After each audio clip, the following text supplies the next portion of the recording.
அரவிந்த் இவர்தான் எங்க மாஸ்டர். எங்களுக்கு தொழில் சொல்லி கொடுத்த குரு. எப்படி தப்பா உயிர் எடுத்து அல்பாயுஸ்ல போட்டு தள்ளணும் இந்த ஒத்த கண்ணை தான் சொல்லி கொடுத்தாங்க. நாடகம் அப்படின்ற ஒரு கலையை உலகம் முழுவதும் கொண்டு போய் சேர்த்துட்டு இருக்கீங்க. உங்ககிட்ட ஒருத்தர் வாய்ஸ்ல பேசணும்னு ஆசைப்பட்டார் சார். எப்படி இருக்கு? நல்லா இருக்கு. சௌக்கியமா இருக்கு மோகன். தம்பி உடையான் பறை கஞ்சான்னு சொல்லுவாங்க. பட் பாலாஜி மாதிரி ஒரு தம்பி உடையான் பறை கஞ்சான் பாட்டான் காப்பான் இப்படி சொல்லிட்டே போகலாம். Thanks for being with me and being me even after me தான். ஒவ்வொரு நாளும் நாடகம் முடிஞ்ச உடனே நான் சொல்லுவேன், இந்த மேடையில் இந்த ஒரு இடத்துல மோகன் இருக்கார் அப்படின்னு. எல்லாரும் கிளாப் பண்ணுவாங்க. இன்னைக்கு நிஜமாவே மோகன் இங்கே இருக்கார். உன்னுடைய வாய்ஸில் பேசி ஒரு ஏவி ஒன்று அவங்க கமலுக்காக கொடுத்தாங்க. நான் அதை அவரை நேரில் போய் பார்த்து அவர்கிட்ட கொடுத்தேன். அவர் பார்த்து ரொம்ப ஆச்சரியப்பட்டார். ஏன்னா அதில் வந்து கிரேசி மோகன் வாய்ஸு, அதுக்கப்புறம் அனந்து சார் வாய்ஸு, கேபி வாய்ஸ்லாம் இருந்தது. அவருக்கு என்ன ஆச்சரியம்னா, எப்படி கிரேசி மோகன் அனந்து வாய்ஸை இவ்வளோ பர்ஃபெக்டாக பண்ணியிருக்காங்க அப்படின்னு அவர் ரொம்ப ஆச்சரியப்பட்டார். ஏன்னா ரொம்ப பெக்யூலியர் வாய்ஸ் அது.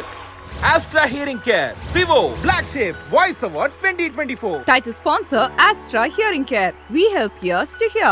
Vivo presented by Lalita Jewelry மற்றும் Bigos. Powered by Jodi, a marriage app for common people. மற்றும் Swastika Fresh Milk and Curd. இது நல்வாழ்விற்கான நேரம். நாடக குரல் விருதை அளிக்க பெருமை கொள்கிறது Black Sheep. நாடகத்தின் குரல் மாது பாலாஜி அவர்களை மேடை கலைப்பதற்கான தருணம் இது.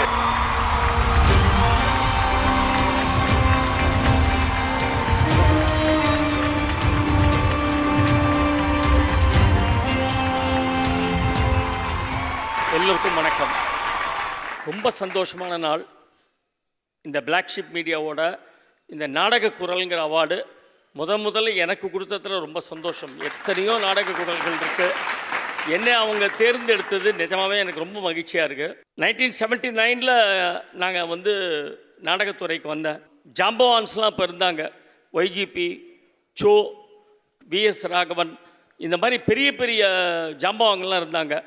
அந்த மாதிரி டயத்தில் ஒரு 19-20 வயசில் நான் வந்து மேடைக்கு வந்தேன். இவங்களால் ஜெயிக்க முடியுமா, இவ்வளோ யங்ஸ்டர்ஸாக இருக்காங்க அப்படின்னு எல்லாரும் எதிர்பார்த்தாங்க. அப்போது கிரேசி மோகனோட அந்த நகைச்சுவை, அந்த டைலாக்ஸ், அதுதான் எங்களை இந்த 45 வருஷம் நாடகம் நடத்த ஒரு ஹேதுவாக இருந்தது. கிட்டத்தட்ட 6500 ஷோ நாங்கள் மேடை ஏறியிருக்கோம் இது வரைக்கும். ஸோ இதுக்கெல்லாம் முக்கிய காரணம் கிரேசி மோகனோட வசனம். அந்த வசனம் எப்படின்னா, அதில் பாலிட்டிக்ஸ் கிடையாது, வல்காரிட்டி கிடையாது, பாடி ஷேமிங் கிடையாது, ஒரு பர்ஃபெக்ட் க்ளீன் ஹியூமர். அதாவது மோகன் சொல்லுவான், என் நாடகம் எப்படி இருக்கணும்னா ஒரு பிறந்த குழந்தைய பார்க்குற மாதிரி இருக்கணும். அது எப்பேற்பட்ட குழந்தையாவனா, யாரோட குழந்தையாவனா இருக்கலாம். அந்த குழந்தைய பார்க்கும்போது நமக்கு ஒரு சந்தோஷம் வருது, அந்த சந்தோஷம் நமக்கு கிடைக்கணும் அப்படின்னு சொல்லுவான். இந்த அவார்டு இனிமேல் அடுத்த வருஷத்துலேருந்து பல நாடக குரல்களுக்கு போக போகிறது. அவங்கெல்லாம் கண்டிப்பாக இதுக்கு தகுதியானவர்களாக தான் இருப்பாங்க அப்படின்னு நிச்சயமாக நான் நம்புகிறேன். இந்த அவார்டு நான் வாங்கினதுக்கு எல்லா புகழும் கிரேசி மோகனுக்கு. 6500 மேடைகள் அப்படின்றது சாதாரணமான விஷயமா சார்? அதுவும் நாடகம் அப்படின்ற ஒரு கலையை உலகம் முழுவதும் கொண்டு போய் சேர்த்துட்டு இருக்கீங்க. இன்னைக்கு இருக்கக்கூடிய 2K கிட்ஸ் வரலையும் உங்களுடைய நாடகங்களுக்கு தொடர்ந்து ஃபேனாக வந்துட்டு இருக்காங்க அப்படின்னா சாதாரணமான விஷயமே இல்லை.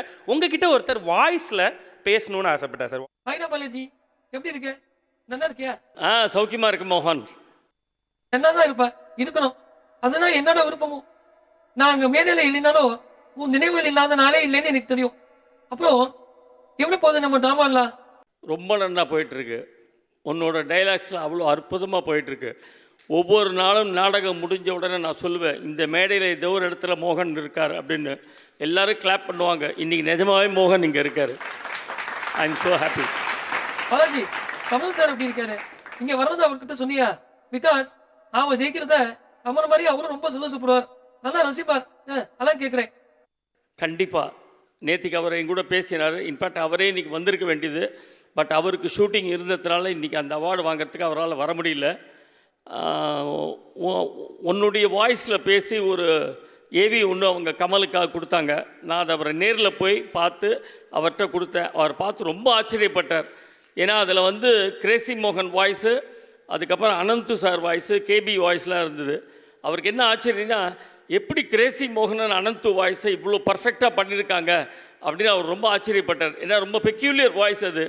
பாலச்சந்தர் கூட நிறைய கேட்டிருக்கோம், இது ரெண்டும் வந்து ரொம்ப கேட்காத வாய்ஸ் எப்படி பண்ணாங்கன்னு ஆச்சரியமாக இருந்தது அப்படின்னார். அதை பார்த்து ரொம்ப பிரமிப்பாக இருந்தது அவருக்கு. பாலாஜி உனக்கு ஞாபகம் இருக்குன்னு நினைக்கிறேன், நம்ம அப்பவே அதை பற்றி பேசிட்டு இருப்போம். ஆத்தியா நம்ம சொன்ன மாதிரியே சதீஷ் ஹீரோ ஆயிட்டான். ரொம்ப ஹாப்பிடா. சதீஷ் மாதிரியே இன்னும் நிறைய சதீஷ்களை நம்ம ட்ராமா டீம்லேருந்து உருவாக்கணும். ஆமாம் பாலாஜி, புதுசாக ஏதாவது ட்ராமா எழுதிட்டு இருக்கியா? What next and Crazy creations, அதை பற்றி ரகசியமா இந்த மேடையில் அந்த மைக்கில் சொல்ல நான் கேட்டுக்கிறேன். பத்தியா இப்படி என்னை மாட்டி விட்றிய, என்னால் எழுத முடியுமா உனக்கே தெரியும். அதாவது ஒரு குமுதம் பத்திரிகையில் என்னை வந்து ஒரு கட்டுரை எழுத சொன்னாங்க. நான் வந்து சுஜாதா சார் அவர்கள் என்னை வந்து பார்த்தாரு. இவ்வளோ நாடகம் நீ நடிக்கிற, ஏன் நீ ஒரு பேஜ் எழுதக்கூடாது? விவேக் கூட 25 பேஜ் எழுதினார், 25 வாரம். நீயும் ஒரு வாரத்துக்கு ஒரு பேஜ் எழுதலாமே அப்படின்னேன். நான் வீட்டுக்கு வந்து மோகன்கிட்ட சொன்னேன், மோகன் தெரியுமா இவ்வளோ பெரிய ரைட்டர்னு சொல்லிட்டு இருக்கேன், சுஜாதா அவர்கள் என்னை குமுதத்தில் வாரத்துக்கு ஒரு பேஜ் எழுத சொல்லியிருக்கார் கட்டுரை அப்படின்னேன். ரைட், ஓகே, கட்டுரைக்கு என்னரா அது முதல்ல சொல்லு அப்படின்னா. அதோடு நின்று போச்சு என்னோடய ரைட்டிங். ஸோ நீ இந்த மாதிரி கேள்வி என்கிட்ட கேட்டுக்கூடாது. பட் நீ எழுதி வச்ச நாடகங்கள் 3 நாள் இருக்குது, கண்டிப்பாக அதை கொண்டு வர போகிற மேடையில். தம்பி உடையான் பறைக்கு அஞ்சான்னு சொல்லுவாங்க. பட் பாலாஜி மாதிரி ஒரு தம்பி உடையான் பறைக்கு அஞ்சான், மாட்டான், காப்பான், இப்படி சொல்லிட்டே போகலாம். Thanks for being with me and being me even after me டா. ரொம்ப சந்தோஷம் மோகன், ரொம்ப சந்தோஷம். நிஜமாகவே 4 வருஷத்துக்கு அப்புறம் உன் கூட நான் கான்வர்சேஷன் பண்ணது எனக்கு ரொம்ப திருப்தியாக இருக்குது. I am very emotional. அதாவது நீ ராமலக்ஷ்மணன் அப்படின்னு எல்லோரும் சொல்லுவாங்க. நான் வந்து லக்ஷ்மணன் தான் நினச்சிருந்தேன் என்ன. பட் கடைசி நாள் நீ போகிற அன்றைக்கி ஒன்று அங்கே தனியாக விட்டுட்டு நான் பரதனாக திரும்பி வந்துட்டேன். அதுதான் எனக்கு ரொம்ப வருத்தம். எனிவே, நீ வந்து உன்னோட ஸ்கிரிப்ட் மூலியமாக எங்கள் எல்லார் கூடயும் இருந்து எங்களை வாழ்த்துவேன்னு எனக்கு நம்பிக்கை இருக்குது. ஆடியன்ஸுக்கும் நீ அந்த சந்தோஷத்தை கொடுப்பேன்னு எனக்கு கண்டிப்பாக நிச்சயமாக நம்பி இருக்காரு. தேங்க்யூ. பிளாக் ஷீப் மீடியாவுக்கு என்னுடைய மனமார்ந்த நன்றிகள். ரொம்ப எக்ஸலண்ட் டே இன்னைக்கு.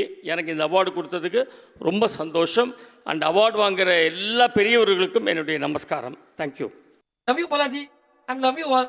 லவ் யூ ஆல்னா ஒரு ஆள் இல்லை, இந்த ஹாலில் இருக்க எல்லா ஆளையும். All the best. தேங்க்யூ மோகன், தேங்க்யூ மோகன். உங்ககிட்ட சொல்ல வேண்டியது இன்னொரு விஷயம்.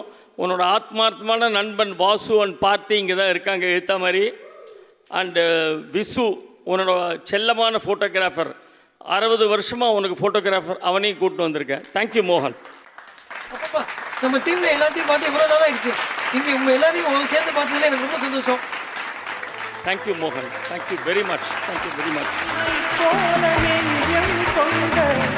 அண்ணன் தம்பியா